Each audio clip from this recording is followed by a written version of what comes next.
Greetings, Dr. Joseph Martin again. We're discussing great freedom liberators and leaders who can inspire us now. I've chosen 7 to speak with yourselves about at this time, although we could speak about so many more. They are Jesus, Tolstoy, Gandhi, Abraham Lincoln, Martin Luther King Jr., Bob Marley, and of course, Nelson Mandela. So let's start at the beginning and we'll go through why they were such great liberators and freedom leaders for our entire civilization and all of history, in fact, and will be for times to come. Starting with Jesus, who was the original and the first Christ, we can say very shortly and briefly the most important thing about Jesus' life is not only had he attained full superconscious cosmic Christ consciousness as maybe the first in the history of our planet, except for some other possibilities from other cultures, which we'll get into in other videos. And he showed us the power of love, unconditional love and kindness for healing and for forgiveness of all people. He showed us the way to allow yourself to be so completely, masterfully united with the divinity, the source of all that is within each and every one of us. It's the same one source. And a masterful way to just be able to sacrifice and bless everyone through loving everyone you meet. Now, there's so much more we could say about Jesus, but let's just stay with that main central focus in our hearts and consciousness now. It's something we will return to time and time again in our videos. Secondly, let's have a look at Abraham Lincoln. Now, Abraham Lincoln was one of the great presidents of the United States of America, and the greatest thing that he did bring to his society and the world back in the 1860s was the Emancipation Proclamation, which through the Civil War between the North and South in America put an end to slavery, at least on paper, and through a lot of bloodshed and war.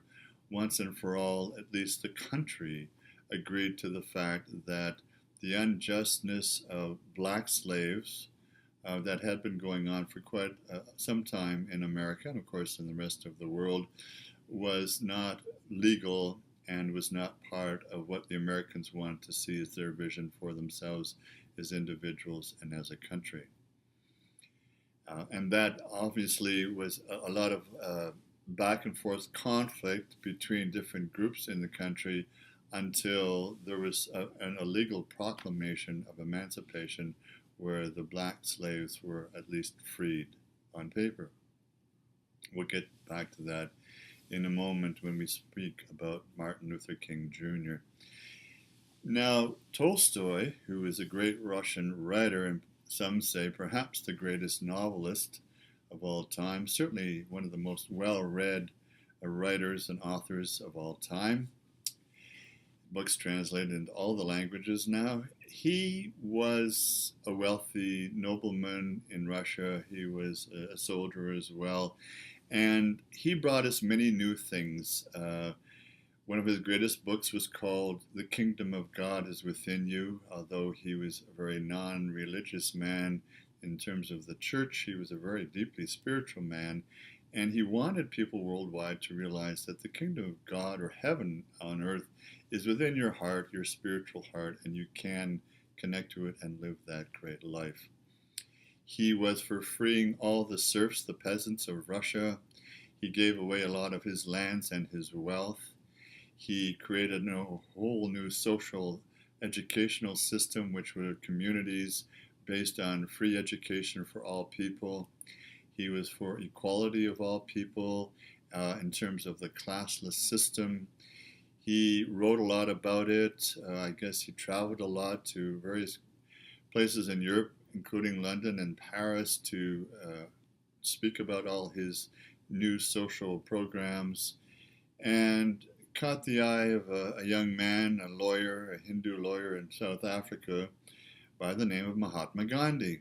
and they started their own correspondence, which you can see in many different ways. You can go online and Google Tolstoy Gandhi letters. They had a lot of correspondence, and it's all online. I highly inspire you to go and read those letters. There is also a major play, which is now a film, called Satyagraha by Philip Glass. Satyagraha, Satyagraha, about the lives of Tolstoy and Gandhi and how they came together to create great change in the world. So let's speak about Gandhi. Well, all of you know there are books about him. There's the movie Gandhi, which is an excellent film. Gandhi was the one who thought that people mattered more than empires. And he, as an individual, with a lot of course, unification with the Hindu people in India and also the Muslim people in India, put an end to the British Empire of Queen Victoria once and for all. That was the death knell for basically the British Empire and perhaps the foreshadowing of the end of all empires on this planet.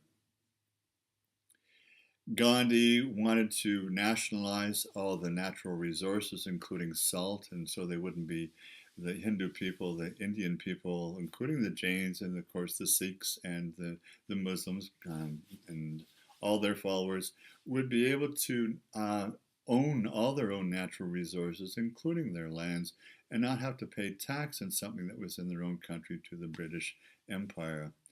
There were many struggles, of course, within the whole emancipation of India as a nation, and that's something you might want to look into. But the qualities of Gandhi were masterful in the sense that he was fearless, devoted, and disciplined, obviously in a deeply spiritual way, to dress as a humble man, eat just what other people, a few ate in that time, a few grains of rice, wove his own cotton loincloths and so on, and walked everywhere with the people, including to the ocean and so on, to create a lot of nonviolent action, and was the start of a whole kind of a way of creating social, political, and economic change by nonviolent participation.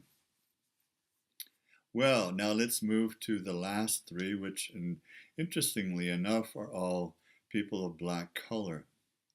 Martin Luther King Jr., who was also a reverend, was growing up at a time, actually 100 years after Abraham Lincoln created the Proclamation of Emancipation. So even 100 years later, a lot of black people in America and in the world did not feel free. They felt there were still things that were unjust that were going on. Within that 100-year period after Lincoln, there were still lynchings, there was still a segregation on buses and education and in jobs and so on in restaurants. And there was a lot of bullying to the extreme in terms of murder and just hooliganism, really, all based on fear and power trips. Martin Luther King spoke in Toronto to the CBC Massey Lectures. He gave the annual 1967 Massey Lectures in Toronto, and it was called Conscience for Change. You might want to go and look at this. There is some of it online. It is also, it's out of print, but it's in the unpublished lectures, the CBC Massey Lectures by the House of Anansi Press in Toronto, ANANSI, Anansi Press. In his long discourse to the Canadian people, Dr. Reverend Martin Luther King, and just a little while before his assassination, he spoke of the long journey to freedom of the black people in America. And in it he said that through all the violence, through all the victimization, through all the centuries of slavery, there was a yearning for freedom and a need to find a road and a place for freedom. So one of the songs, the freedom songs of the black people back in the last century or so in America was Follow the Drinking Gourd. It was one of their favorite songs.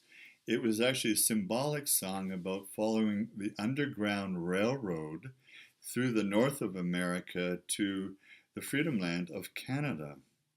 And it showed the rivers that you could take and the lakes you could cross and the ice and so on to get to the border of Canada where you would find freedom. And of course, many emancipated slaves over the century have found freedom in Canada. In this lecture, Dr. Martin Luther King blessed the Canadians for accepting a lot of the people, the black people, his people, over the last few centuries. So it's a curious thing, and now I guess as a Canadian, I can speak to Canadians. We still need to feel and see and envision ourselves as the people in the world who accept those people who have suffered, the ones who need political, economic, spiritual, and psychological freedom in a homeland where they can be accepted on all levels. So we're still asking Canadians to open their hearts to people from all over the world who need a place of freedom. Martin Luther King Jr. Now we'll move forward then to Bob Marley, another interesting man who has become one of the great visionary leaders and freedom fighters of all time and will probably remain so throughout all generations, including now among the millennial generation, although many of them were born after Marley passed over in the early 1980s. His message and his songs and his energy field and his rhythms and the beautiful, powerful, soulful, spirit-filled music that was very much source-inspired in his Rastafarian movement, which now is just basically also can be enjoyed as a freedom movement globally, no matter what background or color you come from. He was one who, through music, which is the greatest way to show people the vision of what can be in terms of freedom, fearlessness, and love and support. Some of the great titles of his songs are Get Up, Stand Up for Your Rights, and One Love, One Heart, Let's Get Together and Be One Heart and One Love. And Redemption Song, which was his last great sort of unplugged song. Emancipate yourself from mental barriers and free yourself, for only you can free your mind. I didn't say it quite right, but you'll want to go back and listen to Redemption Song by Bob Marley, who still is for many in all the world and in our hearts someone who is a great liberator and leader for us. Oh yes, that's right. Emancipate yourself from mental slavery, for only you yourself can free yourself. And the last one for now, Nelson Mandela, whose funeral we're celebrating, in fact, today here, which would be December 10th, 2013. What Nelson Mandela, among so many other things of the great qualities that he mastered while he was 27 years in prison on Robben Island and just in South Africa, was this: we can and we must and we need to love our enemies. Just as Jesus taught, Nelson Mandela mastered and acted and showed us that this can be done by one man.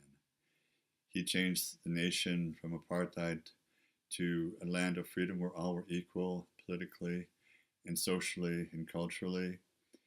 And by loving his enemies and drawing them and holding them close to him, he was able to show that you can enjoin your enemies, listen to them, understand where they're coming from, understand their values. You may not agree or accept with them, but you can understand where they're coming from. And in doing so, you can co-create a new social political order. You can create the steps to a new heaven on a new earth. Well, we'll leave that with Nelson and bless him today, and may his soul rest in peace, and may all these great leaders rest in peace, but yet still come back into our hearts and inspire us with the great light of liberation and freedom. Until next time, all love, all freedom. Joseph Martin. Be well, all health.